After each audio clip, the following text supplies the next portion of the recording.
फरमायो रब्बुल औला जे ज़ात फरमाओ कुल या इबादी अल्लज़ीना असरफू अला अनफुसिहिम ला तक़नतू मिर रहमतिल्लाह।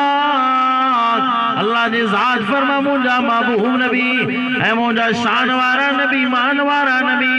ऐं महबूबे मुस्तफ़ा दुनिया जे इंसाननि खे ॿुधाए मुंहिंजे गुनाहगार बंदनि खे ॿुधाए उन्हनि ॿारनि खे ॿुधाए जेको सॼी ज़िंदगी गुनाहनि में गुज़ारे आया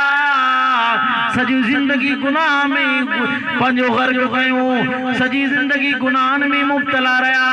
सॼी ज़िंदगी मूं अल्लाह सां जंग जोटियूं सॼी ज़िंदगी मूं अल्लाह सां नाराज़ थी रहिया ऐं मुंहिंजा महबूब नबी उन्हनि खे ॿुधाए साईं छा ॿुधायां जे ॿुधाइनि ला तक़नतू मिर रहमतिल्लाह। मां अल्लाह जे रहमत मां ना उम्मीद न थियो मां अल्लाह जी रहमत वसी आए मां अल्लाह जी रहमत वॾो आहे जेतिरा भी गुनाहगार आयो बदकार आयो खताकार आयो समूरा अचो मुंहिंजे दर ते। अल्लाह फरमाओ दुनिया जे इंसान जे कंहिंजे दर ते वेंदे उतो का मेड़ घुरंदो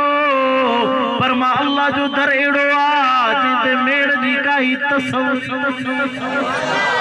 दुनिया वारा इंसान चवंदा आहिनि मेड़ वठी आ त पोइ माफ़ कयां पर दुनिया वारा वो मालिकुल मुल्क तो चए ऐ दुनिया जा इंसान मेड़ मांखे न खपे रात जी ऊंदाहे में अची करे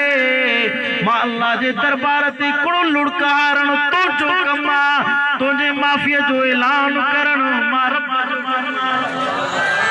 जेतिरो भी गुनाहगार आई